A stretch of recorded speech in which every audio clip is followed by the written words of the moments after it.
Hello and welcome to Ghostbusters Wild 2 Chats. Today we have one and no other Jim Faye, who is the Ghost Jogger, Statue of Liberty, and Tony Scalia of Ghostbusters 2. Now, hope you enjoyed this first episode. Now, here is me with Jim Faye.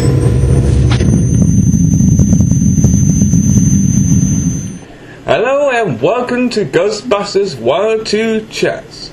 Today with me I got one and no other Jim Faye, Tony Scalia, and the Jogger Ghost from Ghostbusters 2.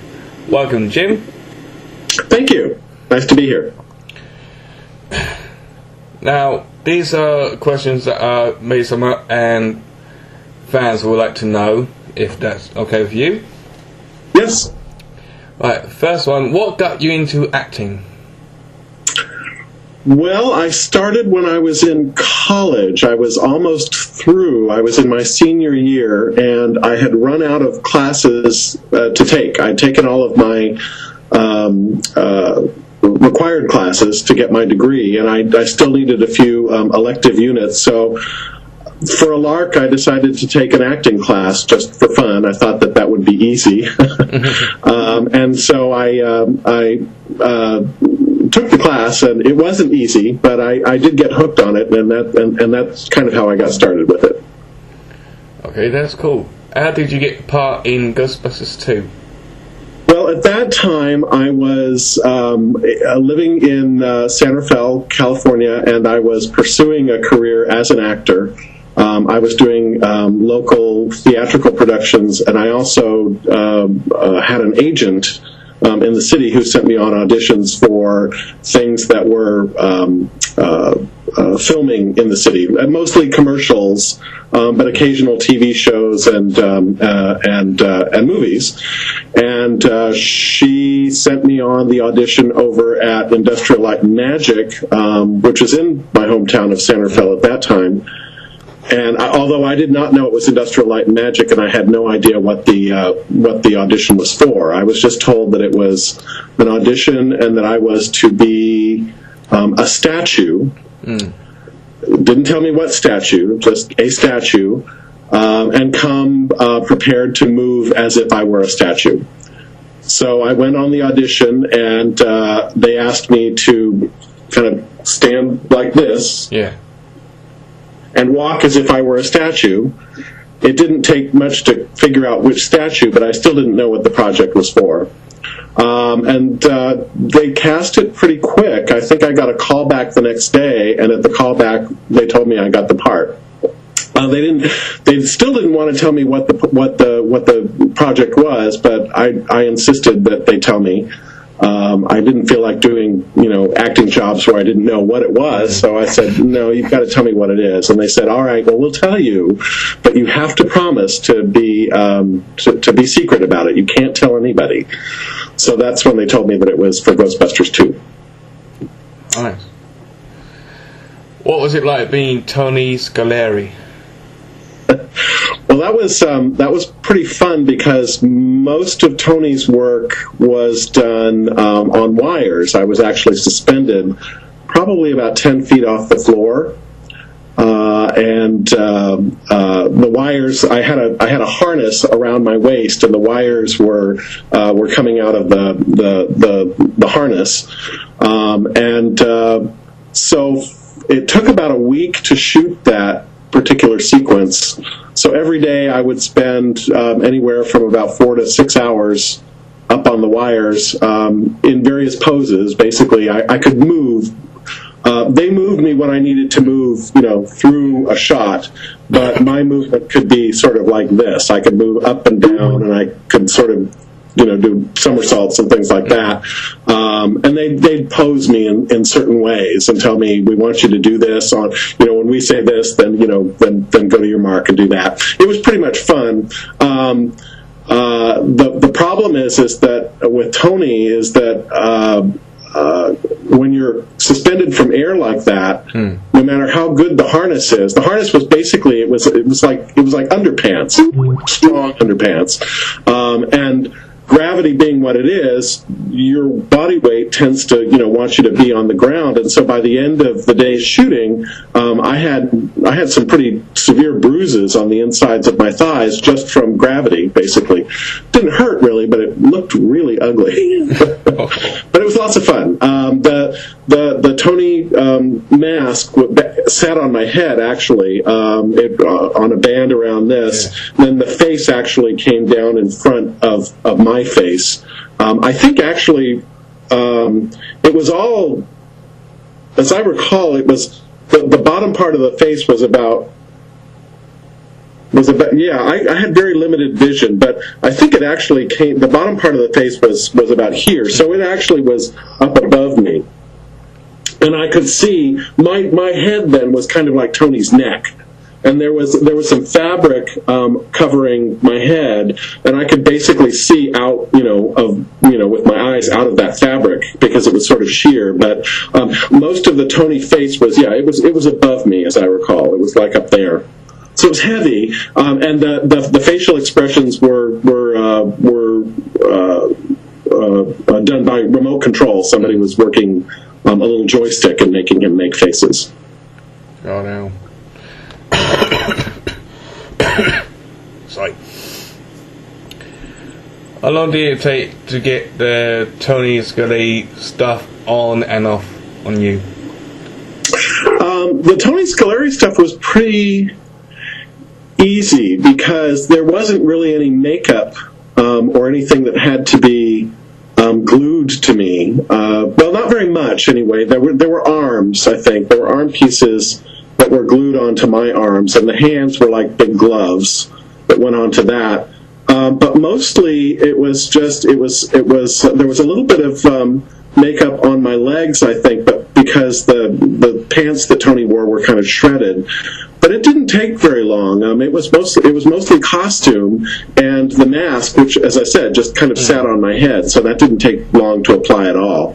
I would say maybe an hour, if that, really. That one didn't take long. The Statue of Liberty took a lot longer. Was surprisingly the way that was done. God damn, I've seen pictures.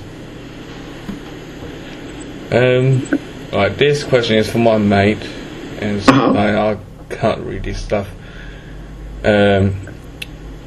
This is about both Scolaris. I don't know if you know this, but are they meant to be eye ties, and why they don't have a better backstory other than what Judge says in Ghostbusters 2? I don't think I quite understand. Could you say that again? He says, are they meant to be eye ties? I think ITs. I think. And why they don't have a better backstory than Judge says? Does he mean, are they Italian, the Scolaris? Probably, yeah. That's probably what he means. Mm-hmm. I would assume so from the from their last name, and I don't know the story about what the backstory is. It seems to me like I read something on some fan site that there actually was a backstory, that the writer had read something about, some gangster, New York gangster types, I think, that had been sent to the electric chair. But I don't really know what the backstory was. I have no idea. And I don't think that the backstory was ever intended to be part of the movie to begin with. It was just, the idea was that the judge had put them away and sent them to the electric chair. And that this was them getting revenge on the judge. That's as much as I know about it. Okay, and the question I made up: what is Ivan Reitman like in person? Well, I hardly know because he wasn't there most of the time that I was working. I worked at Industrial Light and Magic, which was the special effects unit of George Lucas's world. He was doing special effects, but Reitman was directing elsewhere. Most of the time. He did come in and he directed one shot of the Statue of Liberty. And this was on a sound stage. And he was probably at least 50 feet away from me when he did it. And I don't think I ever actually met him, because most of the time that he was there, I was busy getting into the costume. We then did the shot, and then he went away. So I you know, and actually he did not speak directly to me when we were shooting it. He would talk because I was so far away. There were other people who were near me. I probably couldn't have heard him. So when he wanted me to do something, he'd say, "Tell him to, you know, walk slower," or "Tell him to go more to the left or more to the right." So I really didn't have much to do with him at all. And then other people would tell me what to do, people who were closer to me than he was. I saw him, but I don't think I actually ever met him. Oh. Okay, Jim, thanks a lot for being on the show today. You're quite welcome. And any other questions I can answer while I'm here? If I can think of any. Okay. Since it's been well, thanks very much. I appreciate it. Yeah, I appreciate you coming on the show. If you'd like to appear again sometime in the future, you can. Okay, well, if you think of more questions, let me know. I will do. Thanks a lot, Jim. All right, you're quite welcome. Bye-bye. Bye. Thank you for watching Ghostbusters 1 or 2 Chats. If you'd like to contact me to be on the show about your fandom, fan art, fan-made movie, or even your round the world Ghostbusters franchises, then please contact me on Skype as darrthasmodeus. That's 2 R's in Darth. Or you can contact me on my email, ghostbusters3@hotmail.co.uk.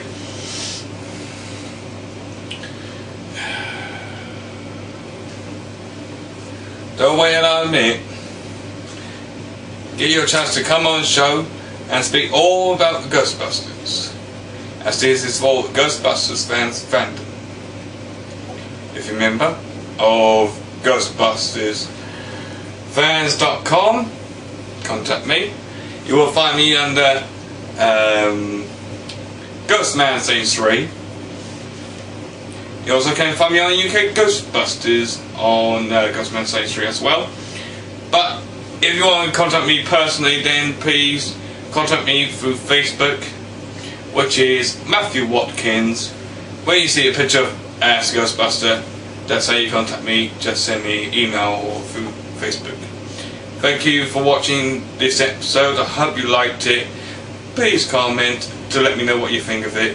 And if you like it on the show, contact me on YouTube as well. Ghostbusters 1 or 2 Chats. Thank you again. I hope you enjoyed. Goodbye.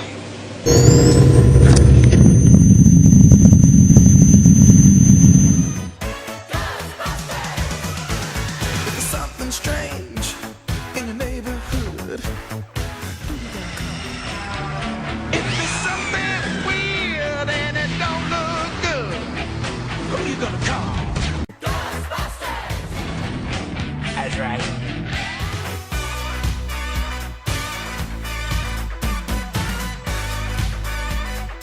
I ain't afraid of no ghosts.